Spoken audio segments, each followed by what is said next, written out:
You may have heard some people say that sitting is the new smoking. Maybe it's not. Maybe it's not sitting. Maybe it's the way you're sitting. We're going to find out more about this whole topic on this episode of the Movement Podcast, the podcast for people who want to know the truth about what it takes to have a happy, healthy, strong body. Starting feet first, because, those things are your foundation.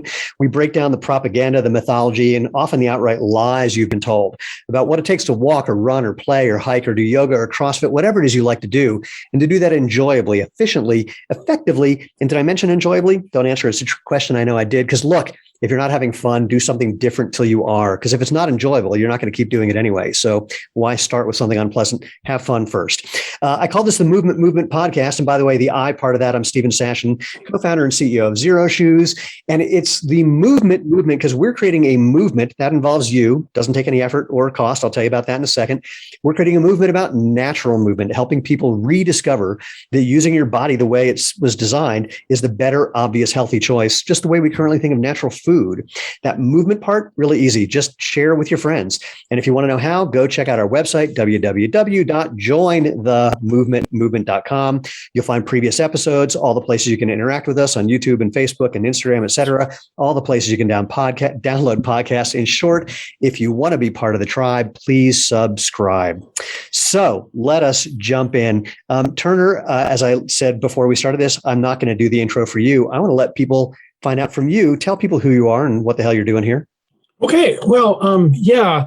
So I kind of have the usual backstory of my normal mild-mannered trauma surgeon. I went to Princeton undergrad, neurobiology, and then medical school, and then residency, and then a fellowship, and another fellowship, and another fellowship, trauma, critical care, burns, that kind of thing. Then I spent 25 years. Let me just pause. Just from that part alone, if I hear one more story just like that, I tell you.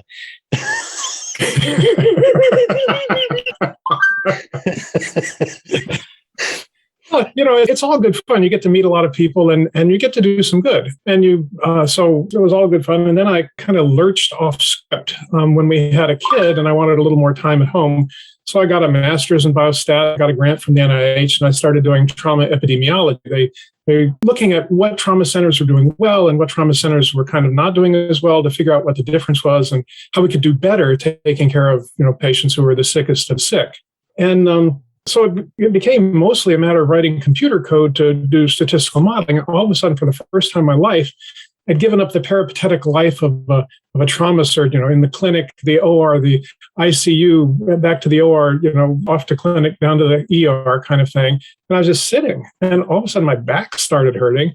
And I thought, that's new. So I started I thought, well, I've been to medical school. I've taken bodies apart in the dissection lab. I put them back together in the OR. I can figure this out. It's not so easy. And it took a deep dive and a while before it kind of came clear that really the problem was sitting. And not even just sitting, but sitting on, crappy chairs that, leave people kind of hunched and inert for hours a day. And basically bought every kind of chair that was supposed to help. And none of them succeeded, really. And, so as a surgeon, you get used to just trying to take control of situations where you don't know what you're doing, because that's kind of what trauma surgery for sure. I mean, you walk away from the sink with, water dripping off of your elbows and some guys on the table with a bunch of gunshot wounds. You walk in the room and you say, I don't know what's wrong, but I'm sure I can handle it. Yeah. It's hubris that's crazy. But if you can't say that sentence, you can't walk into an operating room. You got no business being there. You have to have, crazy confidence. So I don't know anything about entrepreneurship or chairs or design or any of that stuff, but there's a great maker community in Burlington, Vermont. And I fell in with some guys who studied design in New York City. And before long, we had a solution and we had prototypes and we started making these things and firing them out over the web. He would write to us and say, this is terrific, but, and so we had long email conversations. And, finally we evolved designs for chairs that are unique because they let people move while they're sitting. And that's really the solution to the problem. So I love that you said that. Have you read Daniel Lieberman? He's from Harvard. His book Exercised. So you know that he's written more books than Exercise, I got to say. His most recent book. And Daniel and I had a very entertaining time, actually. When I first met him, he had just started proposing his idea that we're all persistence, endurance athletes, that we evolved from people who slowly hunted their prey by, very kind of slowly jogging, walking, etc. And I said to him, yeah, that's not true. And he's like, what? Because he was not used to people confronting him and criticizing his Harvard credentials. I said, well, that may be true for some of you, but it's not true for me and my people. And he says, well, what do you mean? I said, well, I'm a sprinter. It's a whole different world. And he says, oh, no, you guys didn't train the right way. I went, that's what all you slow guys say. No, whole different game. I said, here's what happens. Your friends, slowly walked down the antelope. My friends showed up, picked it up, carried it over their shoulders, and, carted it home. Because my friends, we all deadlift 3 times our body weight, and you guys can barely do a push-up. And it took a couple of years till I think he got over that, and we become friendly. But the reason that I bring it up is, this whole idea of sitting is the new smoking, as you know, got a lot of press in the last few years. That just sitting is the problem. And he talks about in that book, looking at indigenous cultures where they do a lot of sitting. They do a lot of lying around. They don't go. They have a lot of downtime if you put accelerometers on them. Yes. But if you go watch them, they're not sitting in an office chair. That's the thing. Yes. And so when I heard about what you were doing, I will confess, I knew nothing about it. And I was curious / dubious / curious / doubtful / who knows what. And then the moment I got your chair, and of course, using the word chair for what you sent me is at best a bit of a stretch. I'm going to hold it up for people who can see. And for people who can't see, why don't you describe what I just held up? And then I'm going to tell you my experience with it. Okay, no. So we wanted to make a chair that would let people move in all directions without prepositioning. And so because they're completely unstable, they have to be utterly balanced in order not to just fall off. I tell people, no one has ever fallen asleep on our chair. You can't. If you'll find yourself on the floor, and most people wake up before they get that far. So by making a chair unstable, you cause people to engage with their posture continuously. Yeah. Now, the shocking thing is, and maybe you had this experience, your brain doesn't have to get involved. Your brain can watch what's going on, but it doesn't have to participate because it's a matter of spinal reflexes. Did you know it takes children like 6 months or 9 months or a year to learn how to walk? I mean, what is wrong with those little beggars? Why are they lazy or are they stupid? And the answer is walking is very hard. Especially if you're starting from ground zero. So that's why they go through the creeping, crawling, toddling kind of thing. What they're doing is they're developing spinal reflexes that let them exist in gravity effortlessly. So everybody already has the spinal reflexes to sit in a balanced way on an unbalanced chair. I like that. But they don't use those reflexes because they're being supported by a backrest and a footrest and an armrest and coup de grace, lumbar support, that's trying to recapitulate something that looks like normal posture, but profoundly is not. The way your spine looks is determined by gravity. And it's an interesting thought experiment. If you raise the child free of gravity, what would their spine look like? Has there been any information about people who spend a lot of time in space and what's changed posturally? Well, we know that they have a hard time when they get back to Earth because, among other things, they have osteoporosis. Because they lost a lot of bone mass. The business of your spine is constantly relying on gravity to clue it into what's going on. And if you take people out of gravity, things go wrong rather quickly. It's astonishing how quickly the problems develop. But just to say, so you can be sitting on our chair and your spine is having a silent conversation with gravity. Your spinal reflexes are keeping everything in order, and your brain can be reading your email or writing poetry or I don't know what. But in the meantime, your posture is perfect. I have a friend who is a serious meditation type. He lives at the Zen Center. And the first time he ever sat on one of our chairs, his eyes got wide and he said, "This is amazing. I go exactly where I go when I meditate. Interesting. When I sit on your chair. And we talked about it for a while, and it turns out, of course, there are mirror neurons in the human brain and this and that. And because the chair kind of induces a posture that approximates the noble posture of meditation, his body is in the meditation posture, and his brain thinks, oh, I recognize this posture. Right. I must be meditating. It's a bit Pavlovian. Those Zen boys, posture is their thing.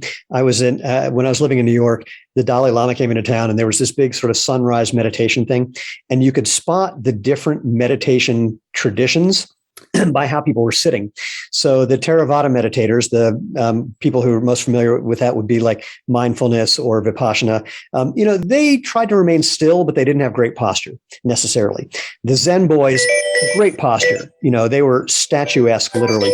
Then the Tibetans, the Dalai Lama included, were my favorite because, they were just kind of sitting comfortably. And then every now and then they just have a conversation with the guy sitting next to them. So they could not have been more non-rigid about everything from the sitting posture to what they were doing, which was very entertaining, watching the Zen boys kind of freak out when the Dalai Lama is like opening his eyes and, waving to people. So let me back up a little bit. And for people who didn't see what I'm doing, and I can do this while Turner goes to turn off the phone. So the thing that I'm sitting on, the best way I can describe it, and wait, I'm looking at it to do this.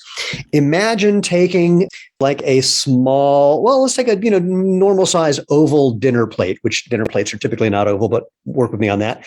Well, I know you're showing it, but I'm trying to describe it for people who can't see. So take a small dinner plate, put a tiny little duck bill on the back that goes, a couple inches, kind of behind you a little bit, but you don't even need that really. And then put that on a ball, on something that kind of rotates, that's unstable. And so that's what you're sitting on. It's padded, of course, not massively, but you're sitting on this thing that you can't find you can find a spot where you kind of lock in. But during the course of the day, because I've been sitting on this thing for a couple of days now, what I love is that not only do you find yourself having to move and adjust dynamically, but you want to, or I want to. I really enjoy, I find myself kind of swiveling and doing a little kind of dancey moves and things. And it's very, very pleasant. And you can tell that for some people who do not have the same core strength that one develops, training to be a Masters All-American sprinter, I imagine this really, some people, they get a real workout other than just feeling how do I want to put it? It just feels, this is going to sound crazy. It feels strangely right to not be stable. I enjoy, nothing wrong with planting myself on a couch or in a chair and just kind of kicking back and doing nothing. But I was on this thing for 9 hours yesterday. So far, it's been 6 hours today.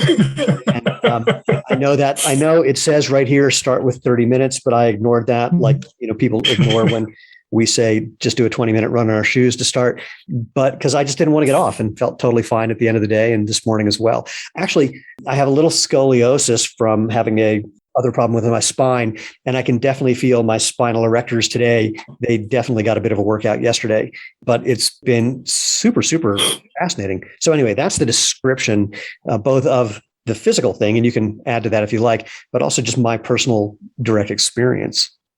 Well, we get that a lot, actually. People just love it and, kind of can't get off it because it's sort of fun, Yeah. And so exactly what is it doing? Well, it's doing a couple things. One of the things it does is it puts people in a balanced posture pretty much automatically. So their posture gets better and pretty much their back stops hurting within days or weeks. It's astonishing number of people who send us emails and videos about how great it has been for their back. But more than that, it turns out that you don't actually need your legs to walk. There's a great piece of video that you can find on YouTube without looking, about a guy who's congenitally born without femurs. So, but he's walking perfectly well, with great posture and good balance. But he's walking on his ischial tuberosities. He's just like marching along on his sits bones. Yeah, because that's what walking is. Walking is accomplished with your spine and your hips. Your legs are just the extensions that let you take longer strides. But all of the power of walking comes from the spinal engine, the interaction of the spine and the hips. So when you're sitting on our chair, you can actually be walking without the bother of trying to figure out where you're going to go. And because you're walking, your metabolic rate goes up to about 1.3, 1.4, maybe even 1.5 METs, depending on how intensively you play.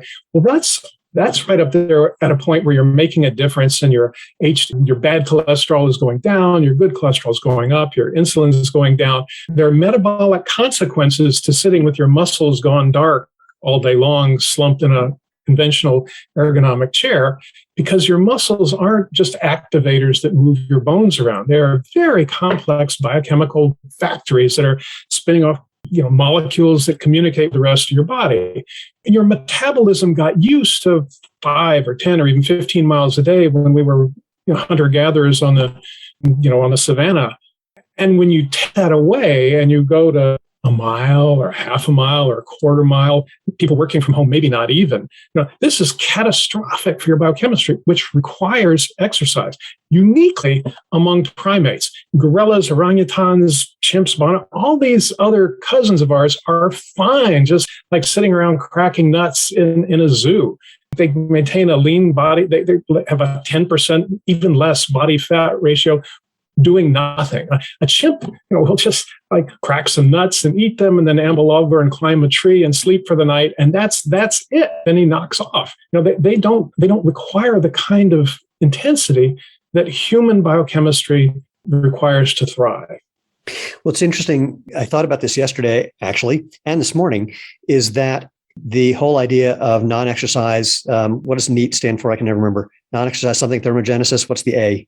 It's non-exercise. It's active thermogenesis. There we go. Active. Oh, that was the easy word. And so just the whole idea basically that for people who don't know, just we expend a bunch of calories by doing little things, fidgeting, little ways we move around. And so I was thinking about this quite a bit yesterday, is that I just was doing more moving during the time that I was sitting than I have at any other time with all the time that I spent sitting. I have a treadmill desk. I have which is obviously a standing desk as well. I remember when I first started using that, I dropped like 5 pounds effortlessly. And there's some activities and some work that I can do while standing or while walking. And there's some that I really can't. But it really felt like I was getting that same kind of benefit, a very similar benefit from just sitting on this because of how much moving I was doing. And again, you make a little move and it changes your balance. And this is going to sound so weird to me, not to you, I'm sure, is it just feels like it's once you realize you're doing that, it just feels fun to move a little bit more before you try to come back to some balanced posture. It just was more enjoyable to move. Oh, and you're exploring the space of all possible spinal configurations, which is an immense space because you have 24 vertebrae, 6 joints between every 2 vertebrae. There's the intervertebral disc. There's a lot of different ways your spine can be, most of which are terrible. By sitting on something unstable, you can really explore the space of all that your spine could assume. When it finds one it likes, it goes there. And then it explores some more. And if it finds one it likes better, it goes there until it optimizes your posture. It's a very, we take these things out and put them on a walking street here in Burlington and just, let people try them out to see what'll happen. And we were doing this one day and some like 13 or 14-year-old young woman was like sitting at the periphery just on one of our chairs, just kind of blissing out in the sun without even a phone. She's just like sitting there 5 minutes, 10 minutes, 15, 20 minutes. And then she gets up and she walks away. But she just gets about 10 steps and she turns around and she says, I think it's making me walk better. Because, it was like hitting a reset button for the way she inhabits her spine and her posture. I'm going to be very careful about what I say here because I don't want to draw a causal relationship where it may not be, because there's a lot of other things that I've been doing in the last few days that could affect this.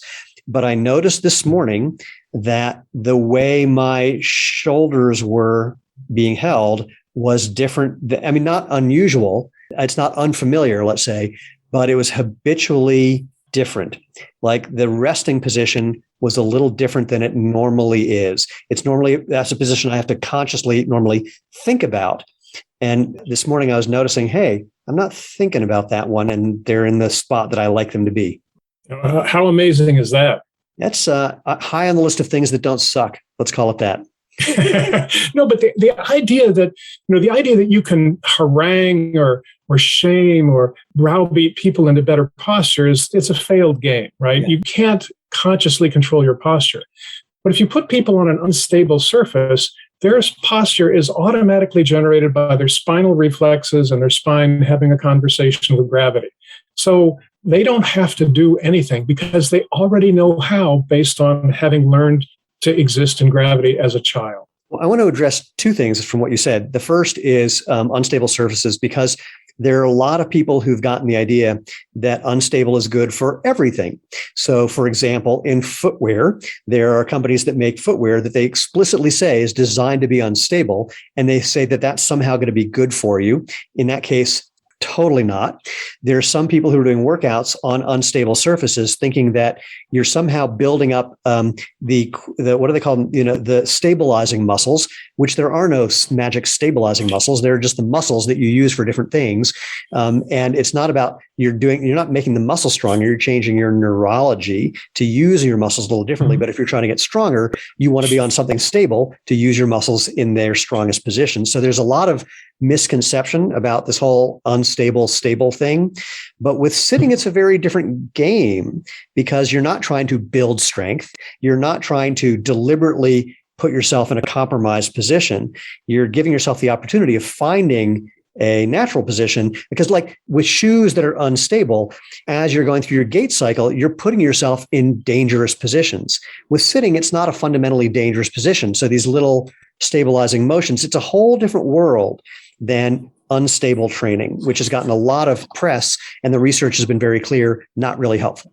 Yeah, no, it's a very interesting phenomenon, that instability should become like something that's lauded just in and of itself. Sometimes it's appropriate, but mostly it's not. I mean, I don't know what the injury rates look like for unstable shoes, but I have a feeling it's not favorable. Well, let's say there aren't statistics on this that I've read, but I've been getting a lot of anecdotal information from people in the footwear industry that with the new maximalist shoes that are super, super high, where the foam is not particularly stable, wears out very quickly, that the incidence of emergency room visits for broken wrists and collarbones has gone up.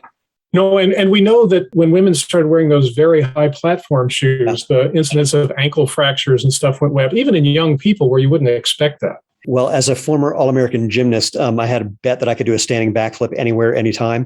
And one of the girls at this gymnastics camp I was at said, well, just do it on the beam. And so I did a standing back on beam, but my foot landed slightly off it. So my foot twisted, and I heard that come out of my foot. And I went, damn it, I just broke my foot. And everyone laughed. Went, I'm not kidding. And when I got to the emergency room, the doctor says, yeah, we normally only see this break. It was a fifth metatarsal break. We normally only see this from women who fall off their platform shoes. I'm like, can you talk to me about what football players get instead? Can you give me something? So back to something else you said, I want you to dive into this a little further.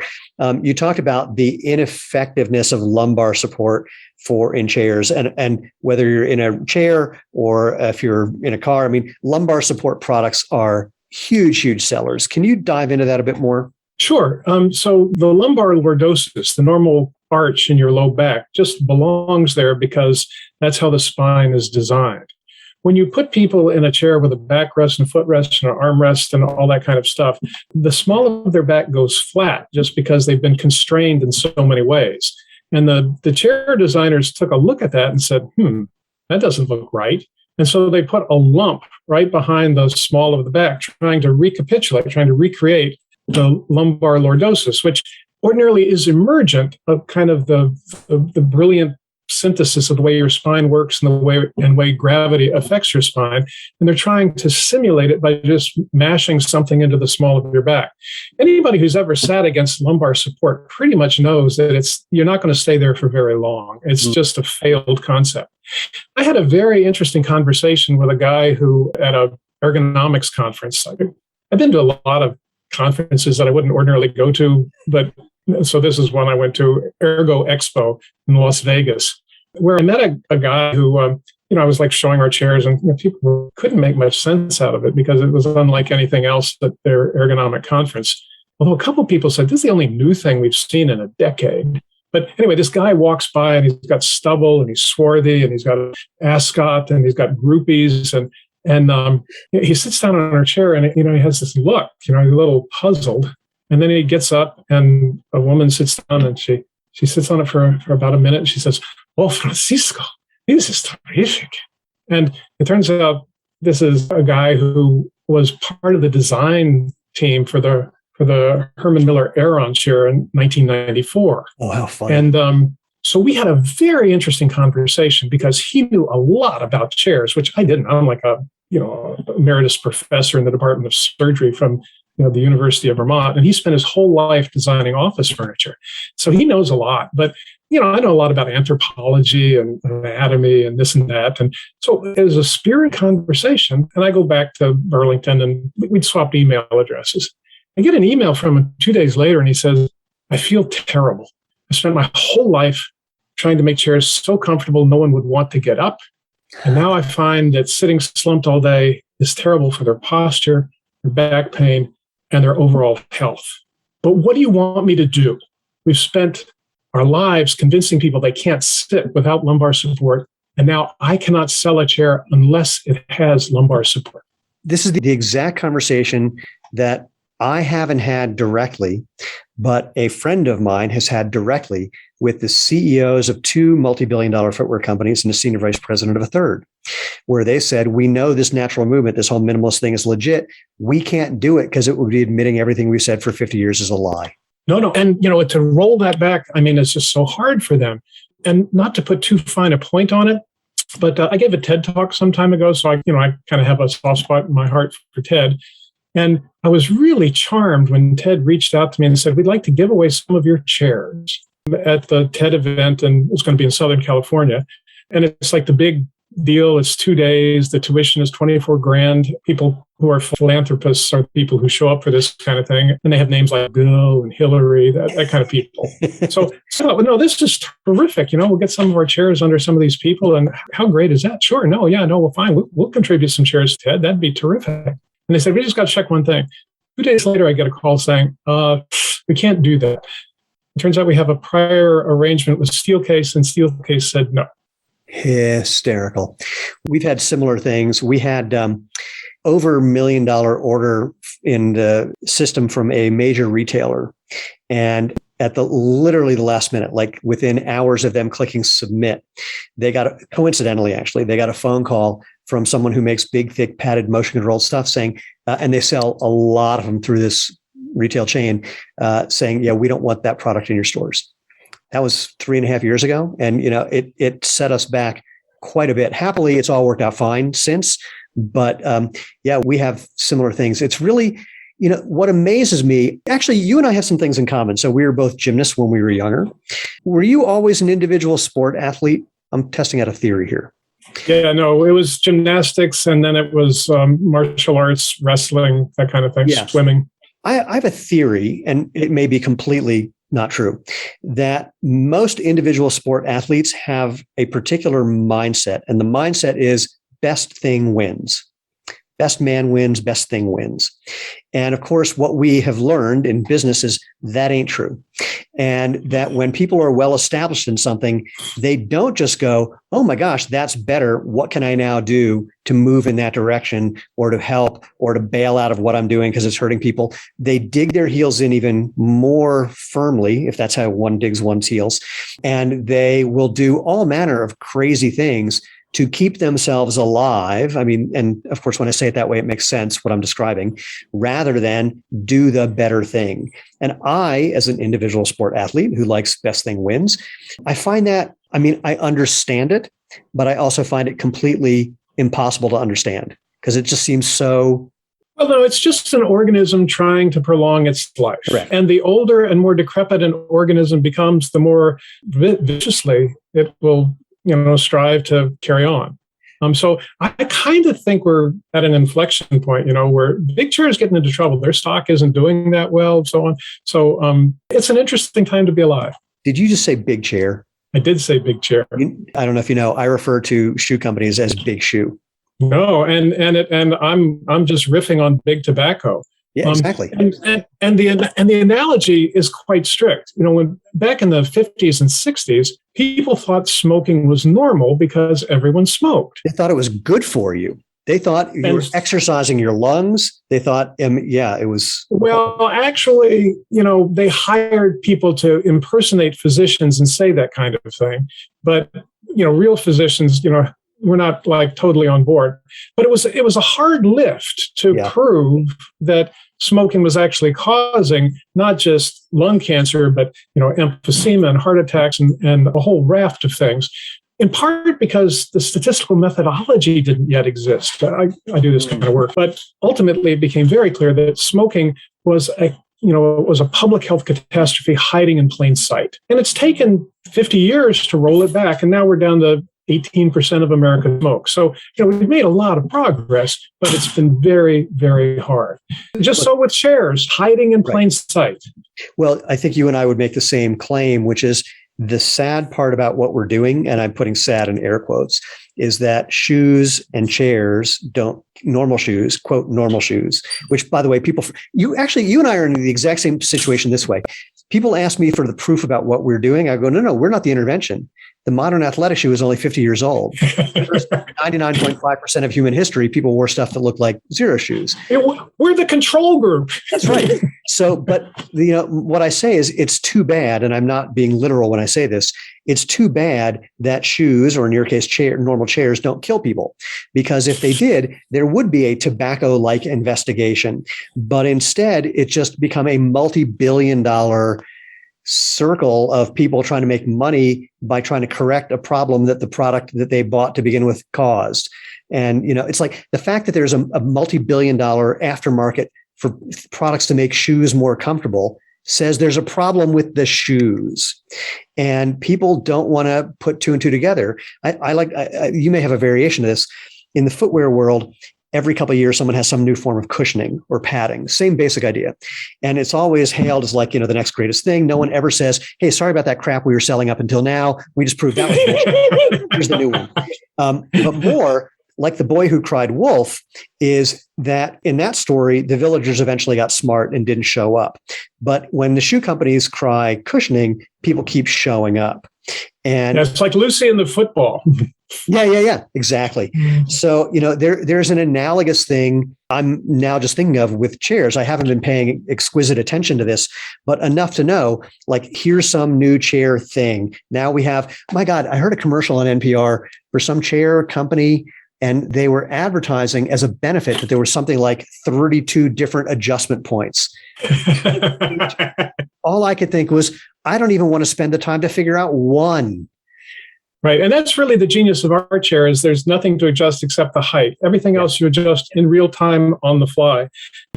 We have kind of the same thing in world of chairs where, we tell people sort of slyly, if lumbar support is the answer, how come 80% of America still has back pain? Right. I say the same thing. They've had 50 years to make these shoes better. Why are 50% of runners and 80% of marathoners still getting injured every year? And prior to 1970, you can't find any medical literature about treating running injuries because they basically weren't happening. It's so interesting that most of the diseases that we face are, as we say in the business, diseases of modernity. You couldn't have these diseases without, the superstructure that, gives us what we call modern life.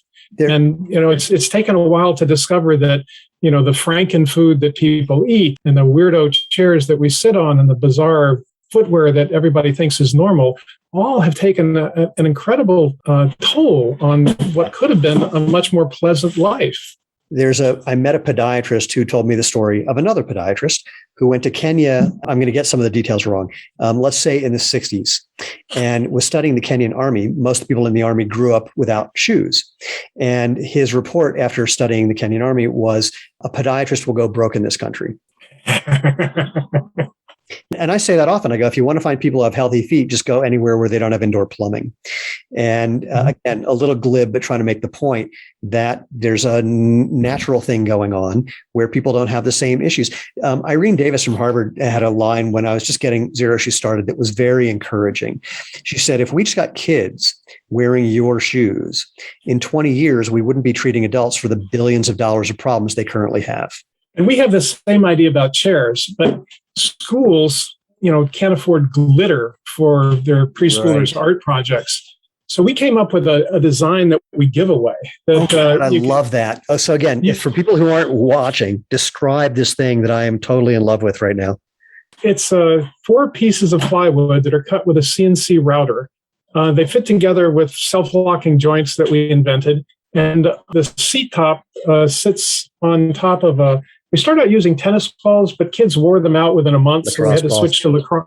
Yeah. We had to switch to lacrosse balls because they can't wear those out. Yeah. And when you look at it from above, it kind of looks like a button. So we call it the button chair. The double entendre is intended, but on chair. We've got hundreds of these in public schools here in Vermont, and we have a website, buttonchairs.org, where we give away the CNC router plans, so anybody can make this. You stamp them out with a CNC router like you would Christmas cookies, and then they just snap together. Awesome. How many people have gotten those? There have been 1,000 downloads from our buttonchairs.org website. So, I don't know how many. Well, we get pictures from Taiwan and Singapore and Australia and all over the place. I don't really know how many are out there because, we don't require people to tell us anything. We just give away the design. I love it. Man, that is so brilliant. So sadly, we're coming up on time, as they say. I don't know who they are, and I wish they would stop saying things like that. But regardless, is there anything that we left out just to talk about what humans have been doing, what they could be doing, your chair, anything that you can think of that we need to talk about? Well, I think we pretty well covered the waterfront. Chairs are a problem. We think that we've got a good solution. May not work for everybody, but it works for a lot of people. Sorry, one thing that we haven't done during this entire conversation? What's that? Talked about the name of your chair. Oh, right. Yeah, you can tell I'm not a marketing guy.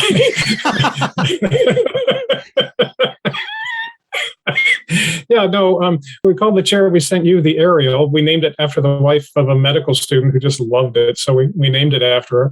And our company is QOR 360, like core 360, like your core. All the C words were taken. So we got QOR360.com.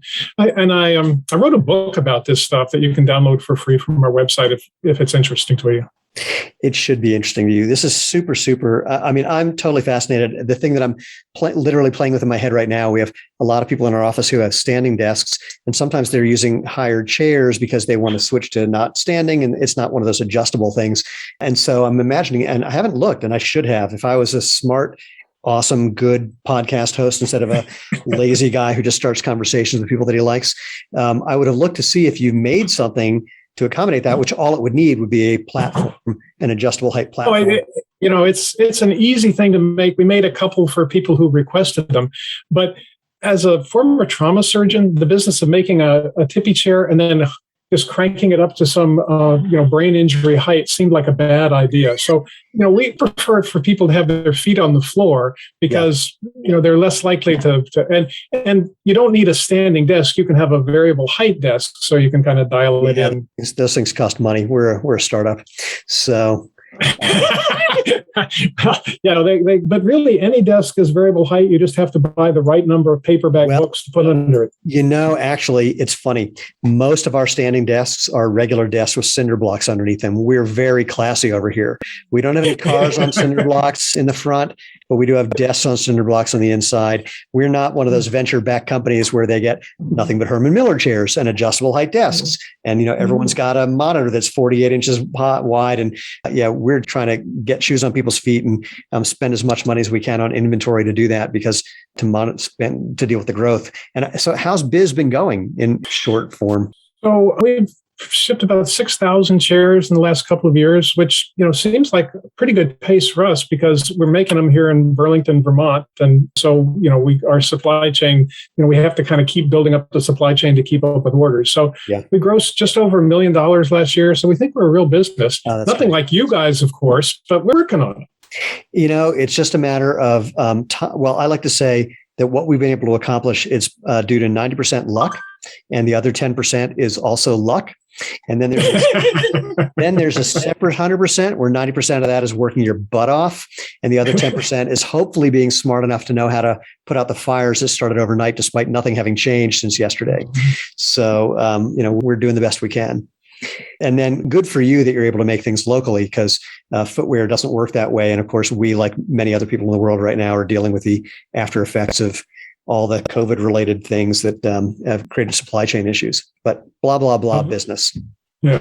No, the supply chain issue is huge for everybody, really, but especially in the footwear world, I think. There's a lot of companies or a lot of industries that have been dramatically affected.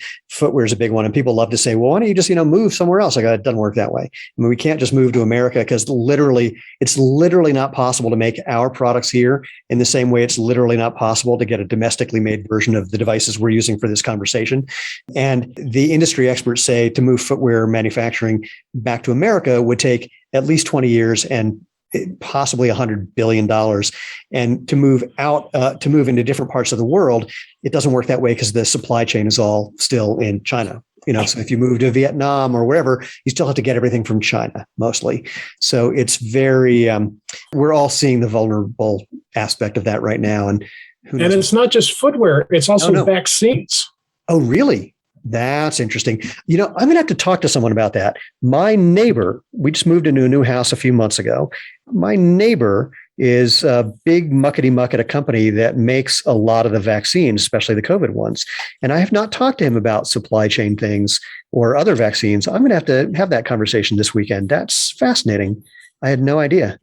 It's an interconnected world. It's exactly what I was going to say. And people don't like to think that it should be that way. Ultimately, when it works, that's the best way. But when there's a glitch in the system, it affects everybody. And everything.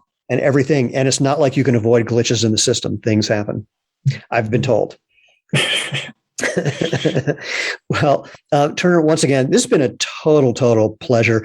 And do me a favor, just because it's fun to do this at the very end, remind people again where they can find you and or everything about what we've been talking about.